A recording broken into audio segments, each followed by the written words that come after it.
goortii ay goor sheegto tilmaamaysay 6 oo buuro ah ayaa uu baskii abbaaray waddada magaalada uga baxda bari. Si toosnaan ah oo bilaa ka dhado ah uu laamiga ugu xawaareeyey. kol kasta oo uu basku uu ka sii baxo magaalada oo uu sii dhowaado kantaroolka laga baxo waxa aan marba magaalada dhexdeeda ka sii qaadanayaa xiise iyo in aan sii jeclaado bartii aan ku dhashay. Deegaanada Soomaalidu waa isku mid, waa isku dhaqan, waa isku nolol, waa isku dabaqado, waa isku dulmi, waa isku siyaasad. Se meesha aad ku korto ee aad ku qaangaadho micne gaar ah ayaa ay kuu leedahay. xiisahaasi waxa uu sii gudhaa marba marka ay indhahayagu isku dhacaan Khadiija. Waxa aan ku ilaaway muuqeeda kaarkii iga hayay canqowga. Ma kaar keliya. Maya xataa waxa aan ku ilaaway muuqeeda in aan dayro ahay oo tuulo la ii soo musaafiriyey. Maya taasi waa sahaalo. Waxa aan ku ilaaway araggeeda wax kasta oo siloonaa oo sas iyo quduro lahaa oo soo maray noloshayda. Iga badan indho hadalka aanu isweydaarsanayno se aanu kala xishoonayno. Igu filan kolka aan ka arko ilqoodha iyada oo ku dhaygagsan xaggayga se kolka aan fiiriyo isku mashquulinaysa daaqadda ama kan yaree qaladda ah ee ay habayarta u tahay. Laakiinse kol kasta waxaa maskaxdayda ku soo noqnoqonaya su'aalo ah maxay u socotaa? Maxay baryahanba uga maqnayd dugsiga? Waa maxay xeedhadan ay walaasheed ku raran tahay? Iyo su'aalo kale oo qulbaya niyaddayda. Se waxa aan isku ilowsiinayay oo aan niyadda kaga dhowrayay diiqadda sheekooyinka Xasan oo maad leh. Waxa uu iiga warramay waayihiisii iyo carruurnimadiisii. Waxa uu ahaa qalqaali inkaaran. Waalidkii ku sigteen in ay quus ka gaadhaan. Se dib ayaa uu iska soo qabtay. Waa aan u sii dhagraariciyey ilaa uu gaadhay meeris xasaasi ah oo faduushayda xaxanteeyey. Waxa uu ahaa layn ku saabsan xidhiidhkiisi jacayl oo uu ii dul maray. Anna waxa aan ka codsaday in uu si faahfaahsan iiga sheekeeyo. Waa uu iga aqbalay oo uu iigu bilaabay sheekadiisa. Waxa ay ahayd habeen aan ka soo rawaxay meel bareefad ah oo aan ka dhigi jiray maadada Ingilista iyo koorasyo kala duwan oo ka bixi jiray bareefadkaas.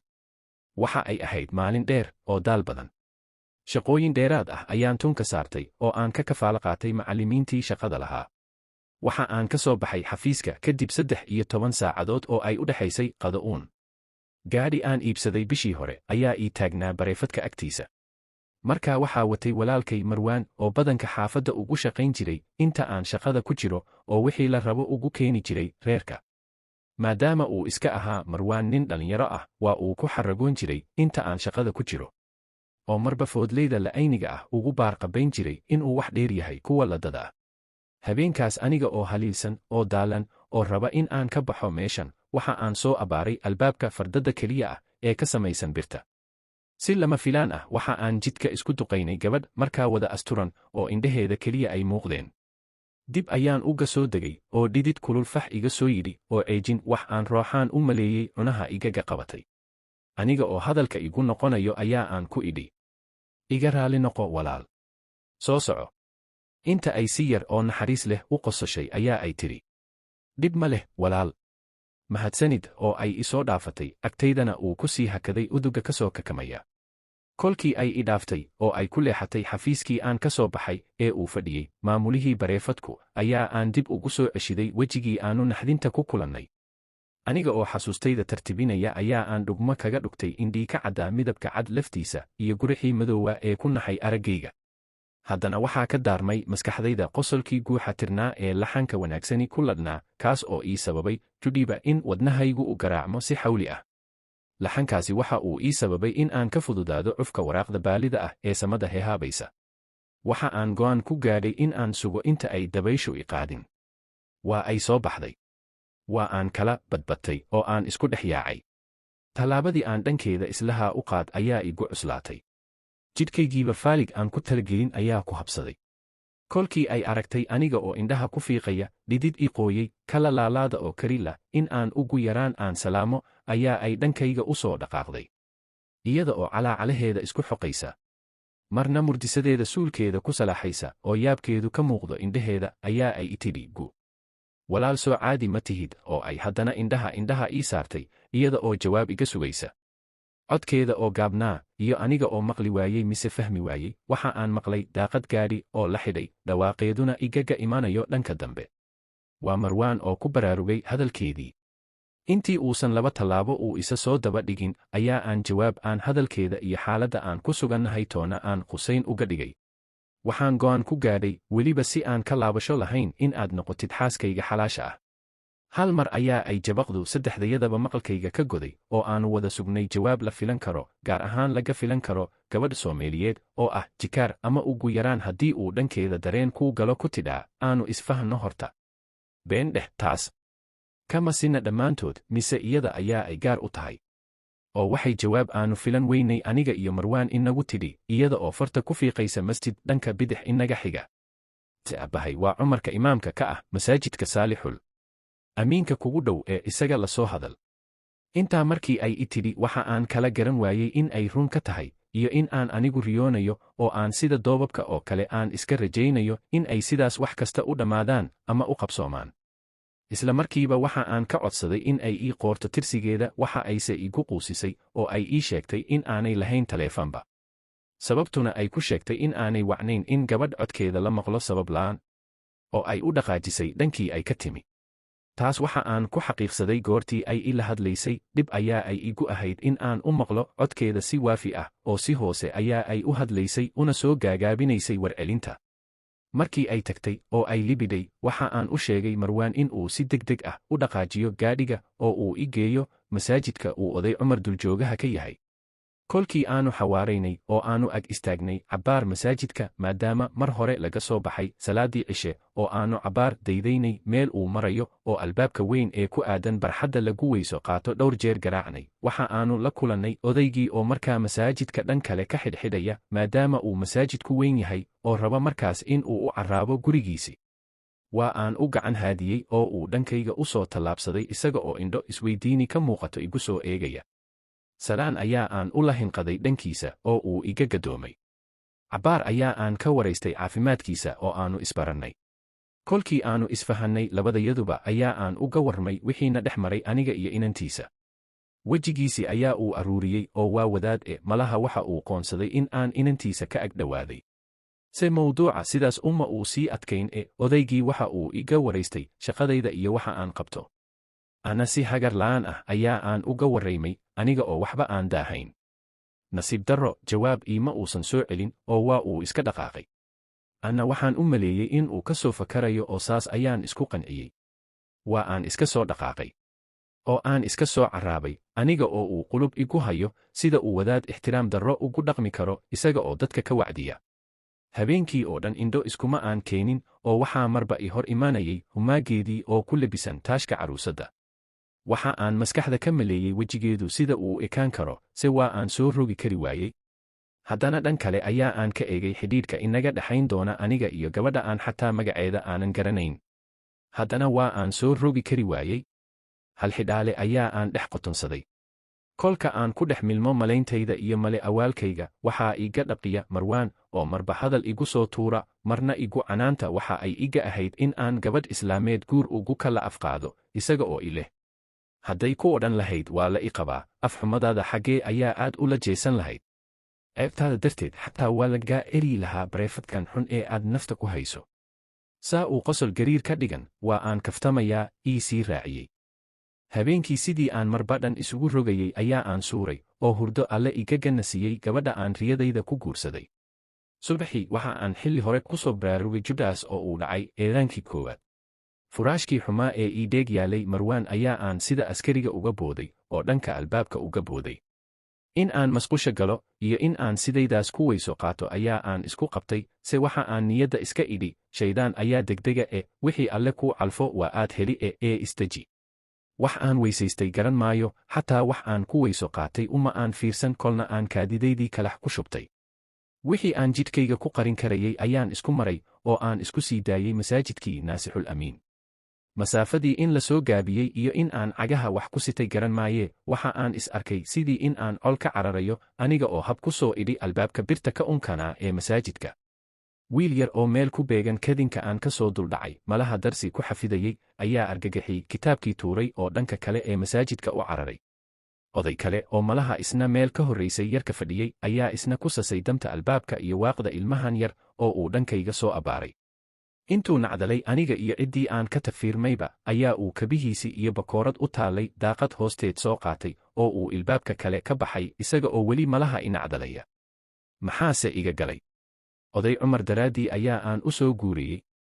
Waxa aan bilaabay in aan masaajidka xuuraamo oo dhan walba u socdo, aniga oo arka in aanay cidi joogin aan ka ahayn yarka koonkaas ku naban ee aan fariirsan. Yeelkiis. Nin ayaa uu u yahay waxaas. Kolkii aan daalay waxna soo naaso caddaan waayeen ayaa aan tiir ka mid ah tiirarka masjidka fadhiistay aniga oo niyadda Alle ka baryaya oo ka tuugaya in uu maanta indhaha ii saaro oday Cumar. Waan fadhiyey oo fadhiyey. Eedaankii labaad lagu dhuftay. Aqinkii dhac. Salaaddii laga bax. Masaajidkii laga dareer. Aniga ayaa dhex wareegaya masjidka oo marba salaad sunne ah isku mashquulinaya. Kuray yarina kadinka ayaa uu igu sugayaa oo dhegaha igaga qaylinayaa. Adeer, dugsigii ayaa iga habsan ah. Adiga ayaan ku sugayaa dee iga soo bax. Hungow. Lama aan kulmin oday Cumar oo sida caadiga ah isaga ayaa furi lahaa masjidka. Xidhina lahaa. Laakiinse waxaa furay maamulihii masaajidka oo mas'uul ka ah masaajidka waxaana xidhay kuraygan yar ee qalladu ku dhacday. Aniga oo murugo iyo naxdin isku kaydarsantay oo garan la xataa meesha uu hoygiisu yahay, waxa aan si karaahiyo ah u weydiiyey kuraygii yaraa oday Cumar waxa maanta ku dhacay. Waxa uu ii sheegay in odaygu baryahanba uu la il darnaa xanuun ah in caloosha biyo kaga furan yihiin oo uu xalay ka daray oo la rabo in subaxan maanta ah la qaado. Aniga oo sii luudaya si itaal darro ahna u walfinaya labada kabood ee aan midta ku sido ayaa uu iga soo daba tuuray. Ma waxa aad tahay ninkii xalay weydiistay gabadhiisa orod? Haa. Yaase ku sheegay adeer? Waxa uu sheegay in uu u yahay abti oo walaashii dhashay. Waxa uu ii raaciyey warcelintiisa in oday Cumar uu xalay hadal hayay nin ka mid ah jaarka in uu weydiistay gabadhiisa orod ee uu gacantiisa ku soo koriyey si aanu jawaab siin ninkaas. Hadalkii ayaa aan ku sii adkeeyey in uu ii sii dhammaystiro. Waxa uu ii sheegay in islaantii guriga markii dhaqaalo yaraan ay soo wajahday oday Cumar, in ay ka tagtay odayga iyo inanteedaba oo ay tahribtay 20 sano ka hor, haddana ay ku nooshahay dalka United Kingdom. Kolkii aan si faduulnimo ah aan u sii weydiiyey inay isfureen, waxa uu warcelin igaga dhigay. Adeer, soo aniga ku leh inanteedii ayaa ay kaga tagtay odayga. Nin kale ayaa ku qaba Ingiriiska. Hadda ma i fahantay adeer? Nabadgelyo haddaba waan daahay ee dhib badanaa. Xasan si lama filaan waxa ugu soo booday xanuun. Maanta oo dhan marba caloosha ayaa uu isqabqabanayay si hadda waa uu ka daray. Caloosha ayaa uu gacanta bidix ku cadaadiyey ta midigna uu isleeyahay socodka baska ku dheelitir. Waxoogaa yar kadib aniga oo hadal aan ahayn war Xasan maxaa kugu dhacay iska waayey ayaa uu baskii waddada ka baxay. Rakaabkii oo dhammina waxa ay ku qayliyeen. Waar baska jooji. Waar waxaan maxaa ka siya? Ma naftayda ayaa uu dan leeyahay? Qaylo ayaa isugu baxday baskii, dareewalkiina miyirkiisi ma joogo mise awooddii waa waxa aan kala saari lahay. Ka tagtay. Aniga oo naxdin la qallalay oo garan la wax aan sameeyo, dhabarkana gujo iyo canaan igaga socoto, waxaa soo booday xamaaligii baska oo si dirqi ah baska waddada kaga wada bixiyey, istaajiyeyna. Annaga oo murmayna mid xagga dambe fadhiya waxa aanu ku war helnay Xasankii oo ka booday daqaada oo matag la fadhiya. Waa aanu u wada degnay si bal aanu u fahanno waxaa asiibay dareewalka. Waxaa soo qaadmaysa caloosha. Afkiisa waxaa soo dhaafaya wax isugu jira xumbo cad, faantadii iyo caleemihii qaadka ahaa ee uu cunayay. Dhulka ayaa uu gacmaha ku garaacayaa kolka ay calooshu soo qaadanto sidii inay ka soo goyso. Waxaa dantaas kale taagan xamaaligii, dhowr odayaal ah iyo dumarkii rakaabka ahaa. Waxa uu weydiinayaa cid haysa ama isticmaasha daawada gaastariga. Ileen waxaa ninka silcinaya waa gaastari. Kolkii uu cabaar ku celceliyey ayaa isticmaala daawo gaastarig oo malaha ay dadku fahmi waayeen. Gaastarigu waxa uu yahay oday inaga soo raacay tuulo meesha aanu hadda taagannahay 2 kiiloomitir u jirta ayaa ka dhex dhawaaqay dadkii meesha ku xoonsanaa. Waxa uu sheegay in uu yaqaano daawooyinka dabiiciga ah, sida oo kalena uu guntiga ku sito waxoogaa waxyaabahaas ka mid ah oo uu ugu talagalay in uu isku qabto lacalla haddii uu dareemo qalkhal calooleed. Intii yareed ee uu nafta ku ilaalinayay ayaa uu guntiga ka soo furay oo uu u hibeeyey dareewalka. Alle mahadii, wakhti yar kadib waa uu fiicnaaday. Dudumo yara fogna u carariyey, gadaasheedana isku qari, malaha calooshii ayaa socotay. Nasasho dheer ayaa la galay oo cabaar ayaa lagu luga baxsaday banka saxare u ekaha ah. Aniguna aan u dhaqaaqay dhan cidla ah si aan u soo xaajo guto. Kolkii aan ka soo baxay meel yar oo daadag ah ayaa aan ku dul nastay dhagax weyn oo ku toosan goobta uu yaallo basku. Kolkii aan salka dhigay waxa aan meel aan iga fogayn ka halacsaday dabagaalle ku dul taagan dhadhaab. Marna gacmaha ayaa uu kor u taagayaa sidii qof qori lagu baadayo, kolna qaylo iyo gaaf wareeg isku darayaa. Kolna inta uu istaago wax aan arki waayey ku dhaygagayaa, waxaas oo malaha meel fog uu ka arko. Aniga oo ku dhaygagsan ficiladaas uu samaynayo dabagaaluhu ayaa aan ilqoodha ka arkay maro madow oo dhankayga bidix ka babanaysa. Aniga oo ka xun in aan indhaha ka leexiyey mucjisadan ayaa aan eegay dhanka udugu igaga soo kakamayo. Waa Khadiijo. Khadiija oo iyana la qayayaabsan waxa aan la qayayaabsanahay. Ma caddayn karo taas, kolay indhaheedu waxa ay ku maqan yihiin dhanka dabagaalaha. Waxa aan isku dayay in aan hadal furdaydayo. Yaab! Maskaxdaydii shaqaynba mayso. Judhiiba qabow ayaa aan ka dareemay faraha gacmahayga, kul iyo dhididna ka dareemay dhabarkayga, dareemay haddana in indhahaygu isku beddeleen goobooyin si xun loo sawiray. Maxaa aan ka baqayaa? Duufaan ma dhowin. Dadkana u iyagaabatoodii ku mashquulsan, oo sidii magaalada bilaa camal ma aha. Waxa aan isku dayay in aan sare joogsado, bal in aan sidan aan yara dhaamo. Maya, waxa aan ku adkaystay in aan fadhiyo. Haddana waxa aan isku dayay in aan raadiyo wax aan kaga soo jeediyo dabagaalaha falka laaqaya, se falkiisi ayaa ka xoog batay hadallada soo dhaafi la bishamahayga. Goor aan naftayda hiifayo oo aan ku canaananayo sababta aan sidan la ahay, ayaa ay igu tidhi iyada oo ku jeeda dabagaalaha. Maxaa aan weli u dareemayaa in aanan hore isku aqoon? Mararka qaar markii aanu joognay duufaan, maxaa aan u dareemaa naqaanay in aanu weligayay aanu is aqoon? Maya. Waan yara khalkhalay. Maya, waxa aan ku maqnaa daawashada dabagaalaha. Kuma ba arkayn goormaad soo istaagtay halkan oo aan isku daray qosol gariir iyo hadallo aanan garanayn meel ay u socdaan. Oo waa runteed maxaa aan qudhaydu u dareemayaa in aanan aqoon Khadiija? Maya sidee ayaa ay wax u socdaan? Waxa ay igu soo eegtay indho yaab oo ay ii sheegtay in aan isdejiyo maadaama oo aanu ka fognahay duufaan. Oo haddana igu soo celisay iyada oo bartii ay soo istaagtay taagan, dabagaalihii uu sii ordayana sii eegaysa su'aalo ah. Ka waran haddii aanu dhagaxaan noqon lahayn, ama aanu la mid noqon lahayn dabagaalaha? Iyada oo hadalkii wadda waxa aanu ku kowsannay hoonkii baska iyo tii walaasheed oo ka soo cabtamaysa kadinka baska. Kun su'aalood ayaa iga dhex guuxaya oo aan rabaa in aan Khadiija weydiiyo. Se haddana ma soo dhaafayaan bishimaha? Se qaladan halkee ayaa aanu ka qabannaa? Xasanku miyuu baska dhaqaajiyo intii aan dabagaalaha daawanayay inta uu iga dhantaalayo goortan? Haddana qaylo dheer oo cadho kula dhan tahay ayaa ay ku dhawaaqday masiibadii Khadiijo la socotay. Khadiija inta ay naxday oo maskaxdeedii iyo maankeediiba dhanka dhawaaqa uga imaanayo u fasaxday, ayaa ay iyaguna fareen orod dhanka walaasheed ah. Waxa ay u oroday dhankii looga yeedhay iyada oo marba isoo jaleecaysa. Aniguna tartib baan uga dabaluuday, aniga oo ka xun nacasnimada Xasan iyo qalladan dalqada dheer. Cabbaar ayaa ay ku canaanatay Khadiija sababta ay iila taagnayd. Aniga indhaha igu gubtay. Aniga oo si cadho leh indhaha iyada ugu fagiigaya ayaa uu Xasan ii dhawaaqay, isaga oo ii tilmaamaya in aan dhanka kale ka soo wareego oo aan booskaygii si degdeg ah u soo fadhiisto. Aniguna sidii ayaan yeelay. Rakaabkii isku soo wada gure baska oo mid walba isku diyaari dhaqaaq iyo socod. Inkasta oo muran la iga geliyey dareewalka aan macno laanta u dheeg fadhiyo, haddana isaga difaaciisa iyo xamaaliga oo taageeray Xasan ayaa aan ku sii fadhiyey booska.